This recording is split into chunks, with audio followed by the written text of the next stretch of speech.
Goeiemôre vriende op hierdie wonderlike Sondagoggend, reënerige Sondagoggend. Dit is vandag die 7de Junie 2026. Ek hoop regtig vriende, julle het 'n lekker naweek gehad. Julle is sommer so 'n bietjie ook uitgerus. Baie dankie vir almal van julle wat by die bazaar betrokke was, vriende. Dit is regtig 'n wonderlike belewenis wat ons almal gehad het by die bazaar. Is altyd lekker as mense net so lekker saamwerk, né? Kom ons raak net so vir 'n oomblik stil in die teenwoordigheid van die Here.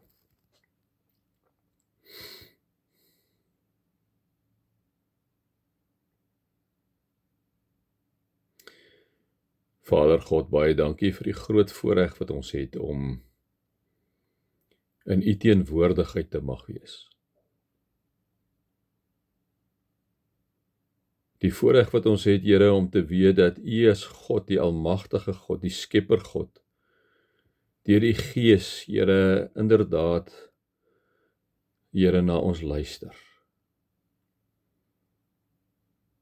Here, soveel so dat U vir ons kom sê dat daar's nie een haar op ons kop wat U nie van weet nie. En weer eens kom bely ons maar, Vader, dat ons koppe is net te klein daarvoor. Maar dankie dat ons weet dat U 'n almagtige en alomteenwoordige God en Vader is. Amen. Vriende, mag daar vir julle genade en vrede en oorvloed wees, omdat julle God ken, Jesus ken en die Heilige Gees ken.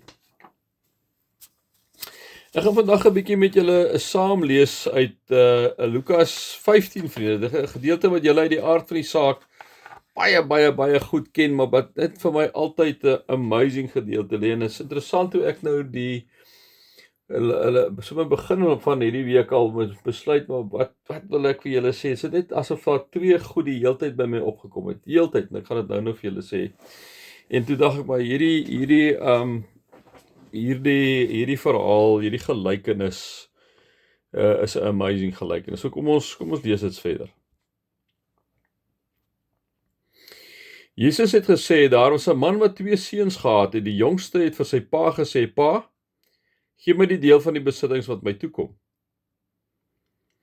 Hy het toe die goed tussen hulle verdeel. Nie lank daarna nie het die jongste seun alles tot geld gemaak en van die ouer huis af na 'n ver land toe vertrek. Daar het hy sy geld verkwis deur losbandig te lewe. Nadat hy alles deurgebring het, het daar 'n kwaai hongersnood in daardie land gekom en ook hy het begin gebrek ly. Hy het toe sommer by een van die mense van daardie land gaan bly en die het hom na sy plaas toe gestuur om varke op te pas. Daar het hy gewens, hy kon sy honger stil met die peule wat die varke eet, maar niemand het hom daarvan gegee nie.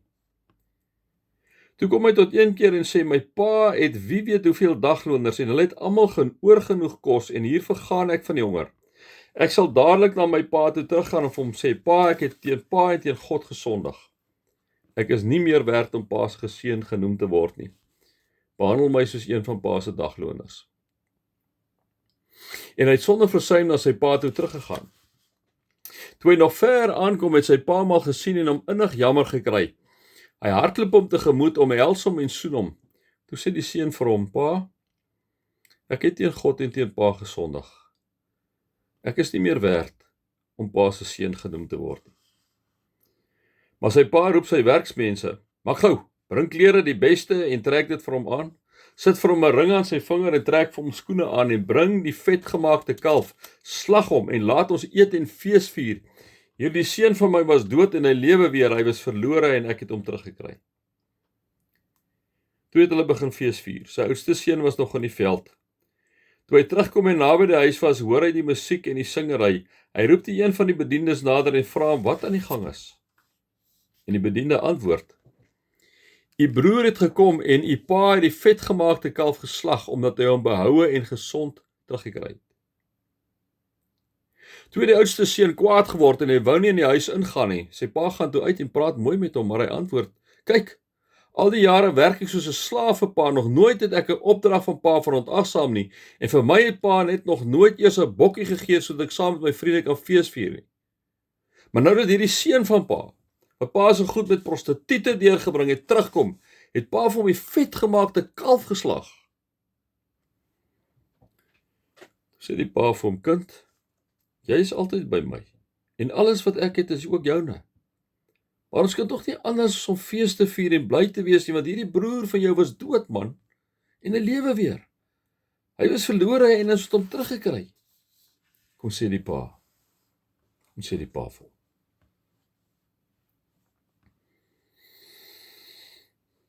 Vriende, ons leef in 'n tyd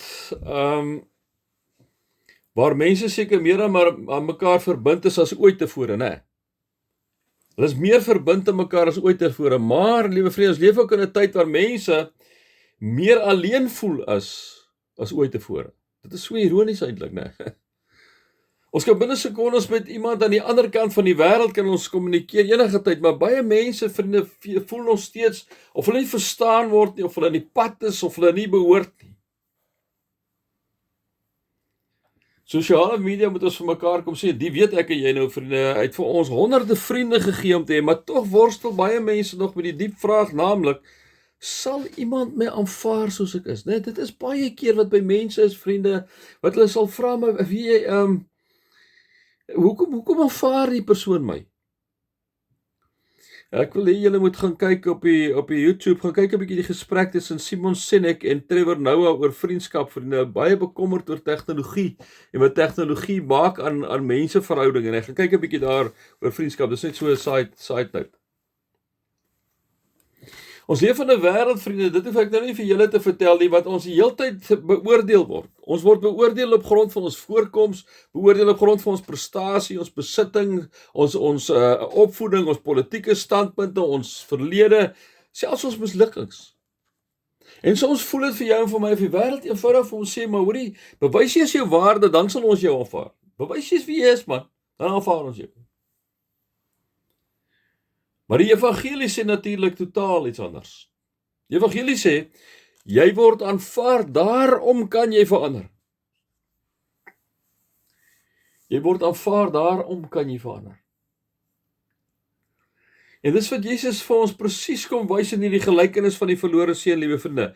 Of dalk moet ons eerder sê die gelykenis van die liefdevolle vader. Nee, dis eintlik maar die ding. Dit gaan eintlik oor die vader hier. Want sien, hierdie gelykenis gaan in die eerste plek nie oor hierdie twee seuns nie, maar dit gaan oor die hart van God. Wie God is. Dis eintlik wat hierdie gelykenis kom doen, kom sê vir ons, wie God is. Dis 'n gelykenis, maar daardeur kom vertel Jesus van sy mense en sy gehoor, dit is wie God is. Dit is 'n vader wat liefhet wanneer ander wegstap. Dis 'n vader wat wag wanneer ander opgee. Dis 'n vader wat vergewe wanneer ander veroordeel. Dis 'n vader wat aanvaar wanneer ander mense verwerp. Ons 'n bekende aanhaling van die Amerikaanse skrywer en prediker Max Lucado wat sê, God loves you just the way you are, but he refuses to leave you that way. En dit is die boodskap van Lukas 15, liewe vriende. Jesus vertel van 'n jong man wat eendag net eenvoudig na sy pa toe gekom het en gesê het hy wil sy erfdeel hê. En vir meeste mense wat na Jesus geluister het daai stadium, daai die gelykenis, was dit skokkend geweest. Dit is asof die seun van sy pa gesê het, pa, kan nie wag dat jy doodgaan nie. Gee vir my nou maar so lank wat ek eendag moet kry. So die seun, liewe vriende, wou die vader se besitting sê sonder die vader self. Hy wou die gawes hê sonder die verhouding, hy wou die seun hê sonder die bron van die seun. En vriende, wanneer ek en jy 'n bietjie eerlik met ons is, dan doen baie mense vandag dieselfde. Vriende, hulle wil God hê, hulle wil God se voorsiening hê, hulle wil sy beskerming hê, hulle wil sy seën hê, liewe vriende, maar hulle wil nie altyd onder sy heerskappy wees nie. Hulle wil nie sy lewens onder sy heerskappy plaas nie. En tog kom lees ons in die gelykenis wat Jesus kom vertel, dat die vader die erfdeel verdeel. Niemand in die omgee nie, maar met ware liefde, nie beheer nie, liewe vriende. Ware liefde laat ruimte vir keuses, alles is selfs verkeerde keuses. Selfs wanneer daardie keuses die hart breek. Ek kan my voorstel hoe die pa elke dag uitgekyk het. Elke dag uitgekyk het. Wanneer kom my seun terug? Wat hy elke môre na die pad gekyk het. Liewe vriende, dit is soos 'n ouer hart, as jou kind nie daar is, as jou kind net die aand langer uit is, wanneer hy of sy moet uitwees, sit ek en jy wakker, ons wag die heeltyd. Het elke môre in die pad gekyk, liewe vriende, het elke aand gehoop dat daar 'n bekende figuur in die verte sou verskyn. Sien vriende, liefde gee nie maklik op nie. Liefde gee nie maklik op nie. Liefde hou aan wag, net soos God met ons doen. Daarom in Openbaring 3 vers 20, wanneer die skrywer kom sê, ek staan by die deur en ek klop, wie verby oopmaak, by hom of by haar sal ek ingaan. En dis wat God doen die heeltyd deur Christus en deur die Gees. Daarom stuur hy vir Jesus in ons plek, om in ons plek te kom sterwe. Liewe vriende, want hy het ons so oneindig lief.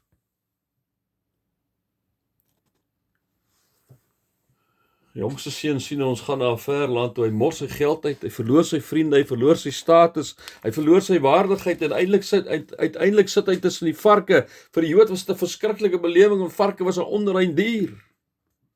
En daar tussen die varke, terwyl hy daar sit, liewe vriende, hy kry nie eens van die pele nie, want niemand gee vir hom van die pele nie. Kom hy op die einde tot sy sinne. En hoe ironies is dit nie baie keer nie. Daarom praat mense baie keer van tough love. Jou kinders gaan, liewe vriende, wanneer hulle begin haywire raak, so baie moeilik, né? Maar daar, dikwels in hierdie mees donkerste omstandighede, sien ons die duidelikste.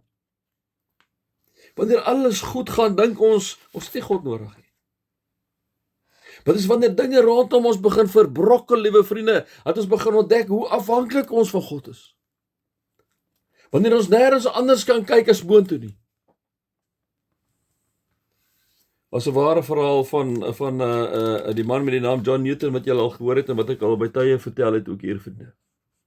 Newton was in die 1700s, was hy 'n slawehandelaar en hy het sy lewe deurgebring deur mense as besittings te behandel. Sy lewe was vol sonde, geweld en absolute goddeloosheid. En tydens 'n geweldige storm op see, het hy gedink hy gaan sterf en toe roep hy na God toe en God het sy lewe verander.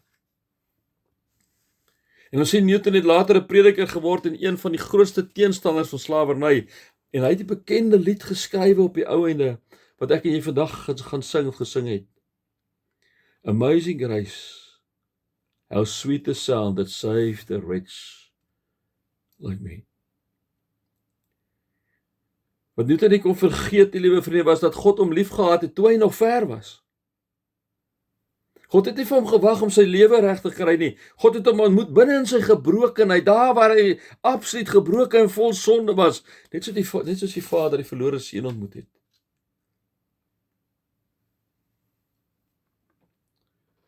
Dan kom ons natuurlik by een van die mooiste verse in die hele Bybel, liewe vriende, Lukas 15 vers 20, toe hy nog ver aankom. Toe hy nog ver aankom, het sy Vader hom gesien, hom innig jammer gekry. Hy hardloop na hom toe, val hom om die hals en soen hom. Kan julle daai prentjie indink? Sy Vader hom gesien en innig jammer gekry. Hy hardloop toe na hom toe, val hom om die hals en soen hom. Voordat hy kon verskoning maak, voordat hy nog 'n verduideliking kon gee, hardloop sy pa en omhels hom. En in daardie tyd, liewe vriende, weet ons mos nou teen hierdie tyd, ek en jy weet mos al baie kennis van die goed opgedoen, het 'n gerespekteerde ouer man nooit gehardloop nie. Maar die pa gee nie om oor sy waardigheid in hierdie gelykenis nie. Sy liefde is groter as sy trots, want Jesus kom beeld vir God uit, liewe vriende. Hy hardloop sy seun tegemoet. God hardloop ons tegemoet. Is dit nie 'n wonderlike beeld van God nie? God sit nie met gevoude arms en wag dat jy eers jou lewe perfek moet regkry nie. Nee, liewe vriende, hardloop jy tegemoet wanneer jy na hom toe terugkeer.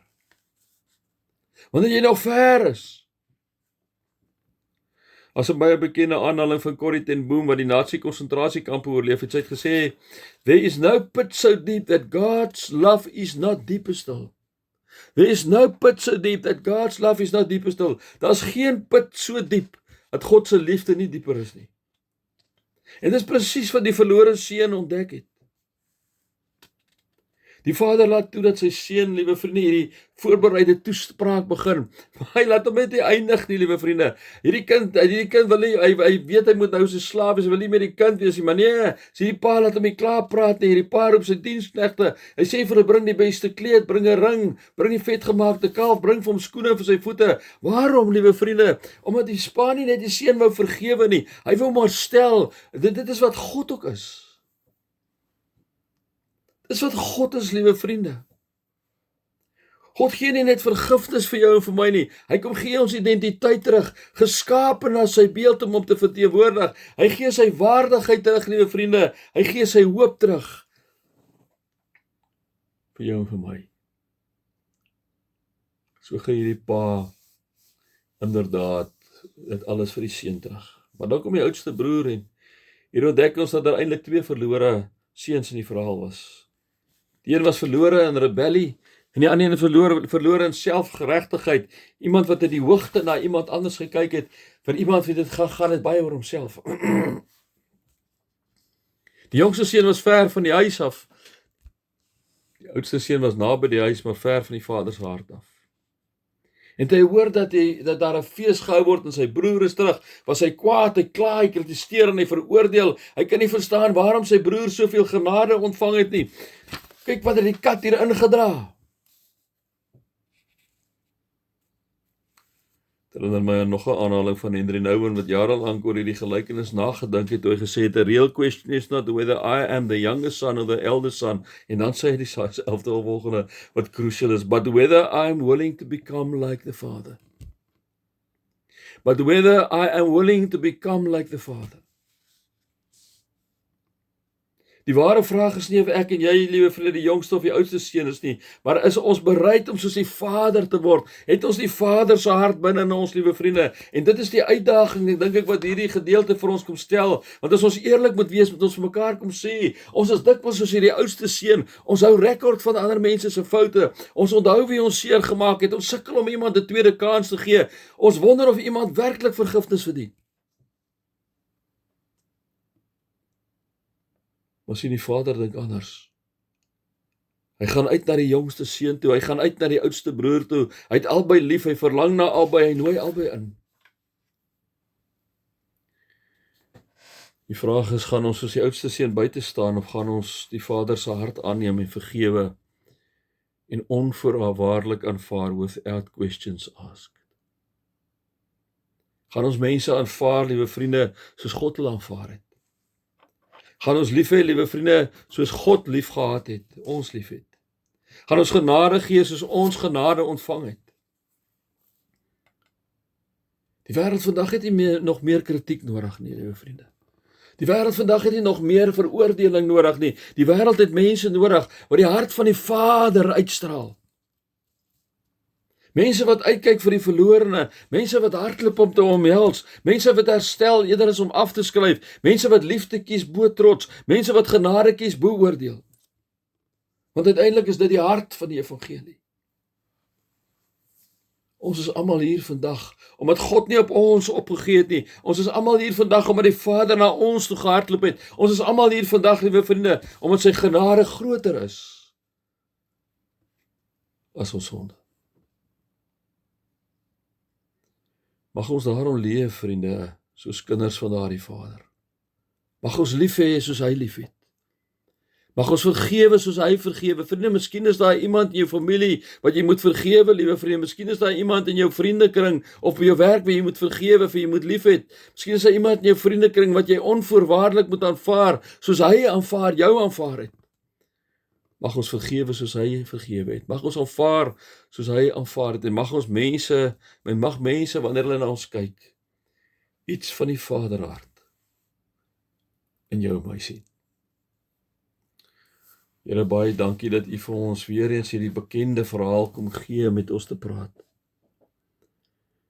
Here, hoe dikwels kyk ons as die oudste broer veroordelend na mense. Here, ander mense wat net staan en strooi droog maak het en ons voel afgeskeep, een kant toe gedruk. En Vader, waar U vir ons deur hierdie gelykenis kom sê, maar het julle my hart? Julle leef nie meer nie, ek lewe nou in julle, ek het opgestaan binne julle, het julle my hart? En Here, dat U vir ons kom sê in hierdie tyd, en eintlik vir ons kom vra hierdie tyd, wil julle nie my hart laat duidelik raak in hierdie wêreld waar julle is nie? Wil julle nie my gaan verteenwoordig daar nie, julle is na my beeld geskep om my te verteenwoordig, gaan lewe as mense waarin Jesus opgestaan het, sodat hulle my hart kan sien. O Heilige Gees, help U ons daarmee asseblief. Amen. Ek gee nou geleentheid vir julle vir die opneem van die dankoffer. Ons het nie meer Zapper nie, net SnapScan, so julle is baie welkom om die SnapScan te gebruik. Julle kan ook 'n EFT, liewe vriende, doen. Die EFT is NG Kerk Sonnekus. Ons is by Absa. Die takkode is 632005. Die rekeningnommer is 3270140547 en dit is 'n chequerekening, vriende. Vriende, ek wil julle wegstuur vandag met die wete dat die Here met ons deur sy gees kom praat het vanoggend en vir jou en vir my kom uitdaag het om 'n hart soos die Vader te hê. Ek wil julle wegstuur, liewe vriende, dat julle God se hart sal uitstraal in hierdie wêreld waar ons is, 'n hart van liefde, 'n hart van vergifnis, 'n hart van tweede kansse gee, 'n hart van omhelsing, 'n hart van uitreiking. Mag julle God se hart, liewe vriende, wees in hierdie stikkende wêreld waarin ek en jy lewe. Mag julle God se liefde ervaar, mag julle die genade ervaar en mag julle inderdaad die teenwoordigheid van die Heilige Gees in oorvloed in julle lewe ervaar. Amen.